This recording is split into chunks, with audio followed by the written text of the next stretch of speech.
Hey guys, what's up? Today it's finally time for me to review my two favorite JRPGs on the PSP, Fate Extra and Fate Extra Triple C. Now get ready because these two are some of the most unique, extremely original JRPGs you'll ever see.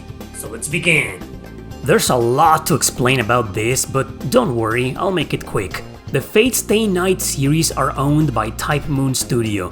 Now, the producer of that studio, Kazuya Nino, decided to collaborate with Image Epoch, as he was a fan of some of their games, such as the Luminous Arc trilogy, the Seventh Dragon series, and Sands of Destruction. This was all the way back in 2007. Long story short, the game was conceived with the idea of mixing various genres while bringing in the Fate Stay Night series original author Kinoko Nasu to pen the script.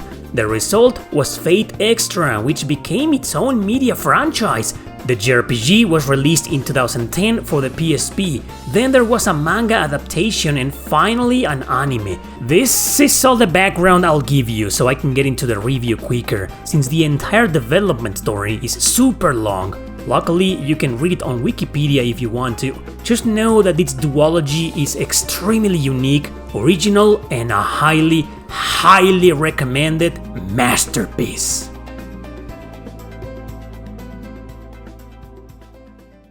So there's two episodes for the duology, Fate Extra, which we did get in 2010, and Fate Extra Triple C, released 3 years later but only in Japan. I'll tell you the reasons why it wasn't brought overseas when we get to it, but know that it's been fully fan translated for a while now.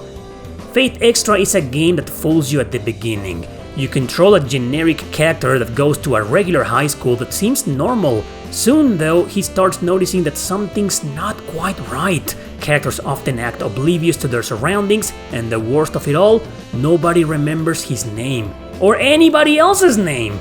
Eventually he finds out that the school is artificial, and he's supposed to enter the preliminaries for the Holy Grail War tournament in the year 2030. A tournament where dozens of masters fight it out to get their wish granted.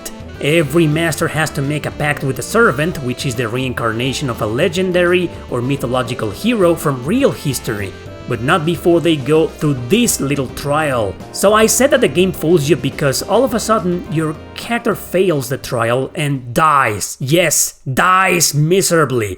This is when the game finally starts and lets you choose your real main character, a male or female master who will make a pact with a true servant. No customizable options exist here. What you see right now is what you get. You'll be able to choose between 3 servants, Saber, Archer, and Caster. Saber and Caster are female, while Archer is male. Be very careful which gender you choose for your character and its servant, as the game has romance between them. Also, you need to know that in both games, choosing Saber means playing the game on normal, Archer is kinda hard mode, and Caster is basically nightmare mode. However, both games come with regular difficulty settings, but in the first one, there's only easy and normal, and you cannot change it once you've chosen. Keep that in mind. In the second game, however, you can choose between easy, normal, or hard at any given time, and change it also at any given time. I have no idea why they decided to lock the difficulty in the first game, and I'm not sure if it was a developer decision or a publisher one. Whatever the case, don't be shy to try the game on easy and with Saber, as both games are quite challenging and especially the first one, somewhat grindy. But also because the battle mechanics are extremely unique and a bit complex. We'll get to those later on. The basic idea of the first game is to level up as much as you want to or as much as you can within 7 days. After that, you'll fight against your first opponent in the tournament. Rinse and repeat. There are no towns or any other places to visit other than the fictional high school. Here you can walk around and talk to NPCs, which might be useful to get more info of your opponent and their servant. The more you learn, the more their digital file, known as Matrix, will reveal. And all of this info will come in handy during battle. There's a regular shop where you can buy healing items and mystic codes. These are basically accessories and you can only equip 2 of them. They come with some NP increase for your master and a different stat buff. And that's basically the only equipment system there is in the entirety of both games. The exact same gameplay mechanics can be found within the second game, which includes the purchase of a couple of outfits and decoration accessories, but one feature the first game has that the second doesn't is the chapel. Here, with these two ladies, you can do what's called as an alteration of the soul. Basically, every time your rank increases, you can bring your servant here to increase a few stats. You do that by using skill points you acquire in battle. Once you reach a certain threshold, your servant will learn a new skill. It's a bit strange that they removed this feature from the second game, but in there, you learn skills automatically after gaining a few levels, so in a way it's faster and a bit better. In both games, you'll have a private room where you can review the matrix file on each opponent that I told you about, but also to change outfits and speak with your servant. Every now and then, speaking to them will trigger a short scene with a decision involved, so you can bond with them. Obviously, this will lead to getting their true ending. In fact, I recommend the guide not only for this, but also to avoid a few dead ends you can encounter in the games. Oh yeah, they have this bad endings mechanic by making the wrong choice during dialogue. This mechanic will go on to inspire the Death End Request series many years later. So save often as you can. Thankfully you can save anywhere in school, but not in the dungeons. At least not in the first game. As I said, the point of the first game is to train your characters. So to do that, you'll visit the arena, which is a labyrinth with many floors with a key trigger at the end. You'll need to get a specific amount of these during every 7-day cycle to unlock the boss fight against your next opponent. The dungeons, though, are pretty basic, with an exploration that's traditional, as in finding items here and there, solving some puzzles, fighting monsters that respawn. Oh yeah, no random encounters, you can see the enemies around just fine, even though most of them are kinda hard to avoid. But alright, let's explain that unique and complex combat now.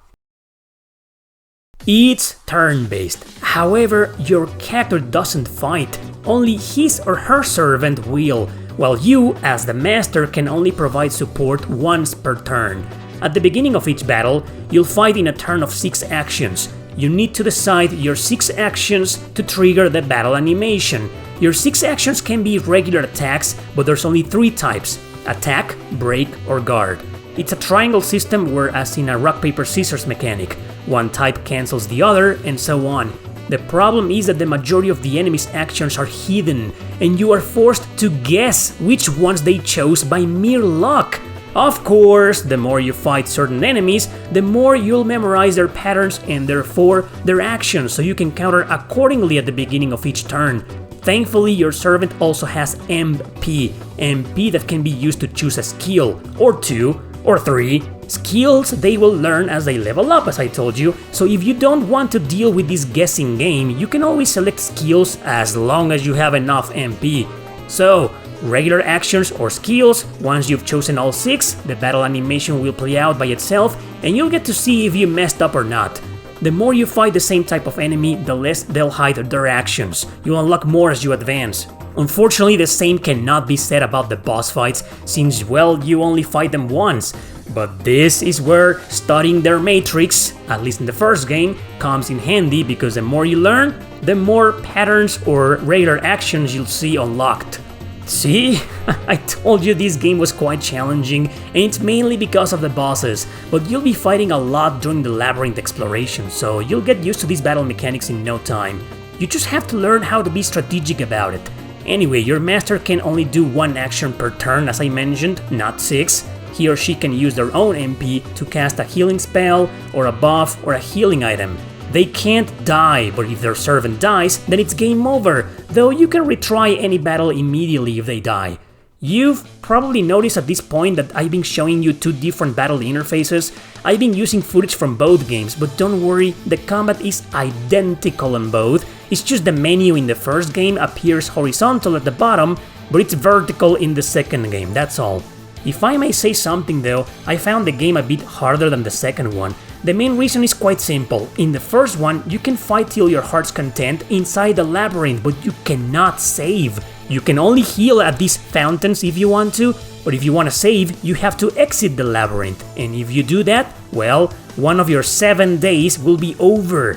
This penalty does not exist in the second game, as the plot is completely different and it isn't even about a tournament. So, this second game, known as Triple C, follows some of the characters of the first game, including your male or female protagonist, being literally kidnapped by an AI to yet another fictional school. So while they were opponents in the first game, they come together in this one and establish a student council to find out what the hell is going on. Let me tell you right off the bat how freaking incredible the story in both games is. It's excellent, filled with not only heavy emotional twists, but tons of philosophical and moral questioning. The biggest highlight though, especially in the second game, is how brutally psychological they can get. And I'm talking Xenogears level of psychological. The duology is a very well written story, and Triple C has excellent translation, quite faithful to the original script. Hats off to Kinoko Nasu for writing what I think of as the best story ever written in a PSP JRPG. Anyway, going back to Triple C. You can import your clear save data from the first game, or you can choose to start a new playthrough. Just know that the game will act as if you play the first one already, regardless of your choice. Again, you pick between the same guy and the same girl, and between the same 3 servants, except this second game has a brand new servant that wasn't there before. The story won't change despite who you choose, but the dialogue will. And I mean a lot, which is why I told you before that choosing the master and servant's gender is very important. And also, every servant has their own unique true ending. Alright, so to find the answers the characters seek, your protagonist will get sent into the arena, known as the Sakura Labyrinth here, which also goes by floors. 3 floors equal 1 segment, which is protected by a character known as a sentinel. Some of these sentinels are some of the main characters from the first game, like Rin Tosaka here. And of course, they each have a servant you'll need to fight at the end of their segment. You can fight till your heart's content in these floors though, but also save at the fountains and exit at any given time with no penalty whatsoever. So while in terms of combat both games are identical, in terms of gameplay they are a bit different. I'd say Triple C here has better gameplay, it's a bit more fun to play simply because it isn't as repetitive as the first one. However, it is indispensable to play them in order, as Triple C spoils the heck out of the first game. Triple C is also longer, taking up to 40 hours to complete. The graphics in both games are excellent, especially in the second one. Of course, I'm upscaling them with an emulator, which is why they look this damn good. From the character design and their animations to the beautiful backgrounds and the great handling of the colors, I'd say these are some of the best graphics I've seen in a AA PSP game. And man, we gotta talk about the music. It's done by Shinji Hosoe. In the first Fate Extra, it's full of jazz, blues, and kind of experimental sounds, a bit similar to the music of the Persona series. It's absolutely mind-blowing that the soundtrack is very different in the second game, while also done by Hosoe. It's more techno, mixing some rock and pop sounds this time around. I like it a lot in both games, but it's more memorable in the first one. Now, wanna know why we never got the second game? Well, just take a very good look at this. Holy moly goddamn guacamole! Yes, this is in the game, completely uncensored. There's a lot of fan service in this game, man, and I'm talking Senran Kagura level of fan service. Even some of the outfits for some of your servants can be really skimpy with absolutely nothing to hide. Near the end of the game, you can get this ultra tiny string bikini for Saber or Caster, and well, it's sexy to the point of really exaggerated. It's over the top, as you can see. The first game had a lot of sexiness as well, but not on the same level as this one. But there's one little gameplay mechanic new to this sequel that also makes me believe it's to blame for a lack of localization. Remember the Matrix files I mentioned in the first game? Well, they're also here. Every Sentinel, including Rin, has one. After defeating their servants in regular combat, a punish battle will start.